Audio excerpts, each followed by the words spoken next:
Power हाथ में आती है तो कानून को लात मारने लगता है। जुर्म की डिक्शनरी में जितने भी जुर्म है वो सब करने लगता है। पुलिस वालों से डरता नहीं बल्कि उल्टे उन्हें धमकाता है। आपको लग रहा होगा कि हम कोई फिल्मी डायलॉग सुना रहे हैं, मगर आज की बात है, जमीन की हकीकत है, और वह जमीन है मोकामा की। जहां का एक ऐसा बाहुबली जिसके आगे प्रदेश का मुखिया भी हाथ जोड़े खड़े नजर आता है। जानते हैं क्यों? क्योंकि इस छोटे सरकार के सिर पर बड़े सरकार का हाथ माना जाता था। जी हाँ, बात हो रही है कभी जदयू तो कभी निर्दलीय तो कभी राजद के विधायक रहे बाहुबली अनंत सिंह का। जी हाँ, वही अनंत सिंह जिसकी रौबदार मूछें, काली टोपी और बग्घी की सवारी कभी चर्चा में होती है तो कभी लालू यादव से घोड़ा खरीद लेने की बात होती है, तो कभी जुर्म की दुनिया की एक से एक दर्दनाक कहानी। आज बात उन दो पुलिस अफसरों की उस कहानी की होगी जिस कहानी के बाद अनंत सिंह की अनंत कथा का पटाक्षेप हो गया।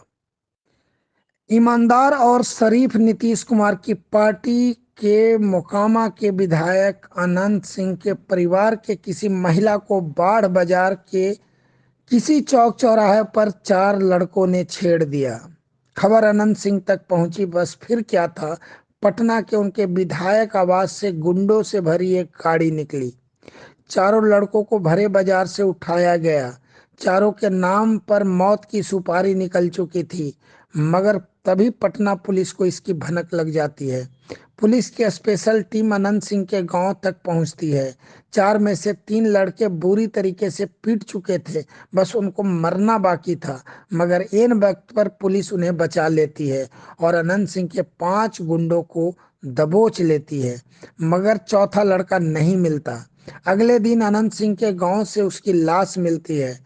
चश्मदीदों के माने तो उसकी दोनों आंखें फोड़ दी गई थी, सारे नाखून निकाल दिए गए थे, गुप्तांग कुचल दिए गए थे और लाठी से तब तक पीटा गया था जब तक कि वह मर नहीं गया था। इसके बाद उसकी लाश किसी खेत में फेंकी हुई मिली थी।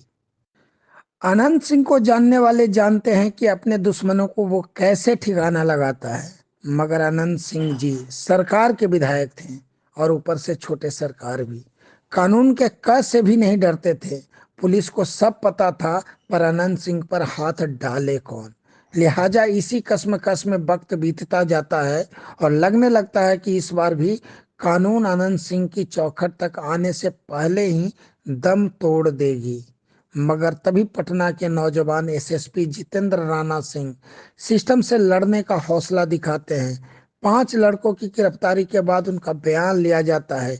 एक लिखित बयान देता है कि बाढ़ बाजार में चार लड़कों को उठाने और उन्हें सबक सिखाने का हुक्म किसी और ने नहीं बल्कि विधायक अनंत सिंह ने दिया था। मगर अनंत सिंह के खिलाफ इस बयान की खबर आला पुलिस अफसरों और सत्ता पर काबिज लोगों को लग जाती है। लिहाजा आनन फानन में 22 जून की रात 10 बजे एसएसपी के तबादले का आदेश आ जाता है और यहीं से शुरू होता है सिस्टम के खिलाफ पटना के दो एसएसपी की जंग। एक पटना से जाने वाले एसएसपी और दूसरे पटना में आने वाले नए एसएसपी। दरअसल अनंत सिंह को पहली बार कानून की औकात दिखाने वाले पटना के दो एसएसपी की अहम भूमिका रही।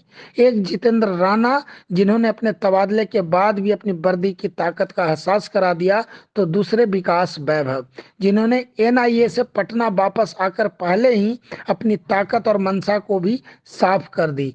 जितेंद्र राणा के तबादले की फाइल 22 तारीख की रात जब नीतीश कुमार ने दस्तक किया था, तब उन्हें यह कतई एहसास नहीं था कि उनके नाक के नीचे पुलिस महकमे में चल रही राजनीति उनकी राजनीति को हिलाकर रख देगी। 22 जून की रात 10 बजे एसएसपी जितेंद्र राणा के तबादले का आदेश आता है और 23 जून की दोपहर तक उन्हें चार्ज नए एसएसपी विकास वैभव को सौंप देने के लिए कहा जाता है। जितेंद्र राणा चाहते थे कि खामोशी के साथ पटना के एसएसपी की कुर्सी छोड़कर नई पोस्टिंग पर चले जाते, मगर उन्होंने एक ऐसा कदम उठाया जिसने बिहार पुलिस और बिहार की राजनीति में तूफान ला दिया। तबादले का आदेश मिलने के बावजूद कुर्सी छोड़ने से पहले उन्होंने 23 जून को दोपहर 1 बजे अपना आखिरी प्रेस कॉन्फ्रेंस बुलाया और अनंत सिंह की सारी करतूत उजागर कर दी। जितेंद्र राणा का दाव ऐसा था कि अब उनके बाद उनकी कुर्सी पर बैठने वाले नए एसएसपी बिहार के पुलिस आला अफसरों के लिए भी अनंत सिंह को बचाना मुश्किल था। एक एसएसपी ने जाते जाते अनंत सिंह की गिरफ्तारी वारंट पर अपनी मुहर लगा दी थी। उस वारंट की तामील नए एसएसपी के जिम्मे छोड़कर वह चला गया था।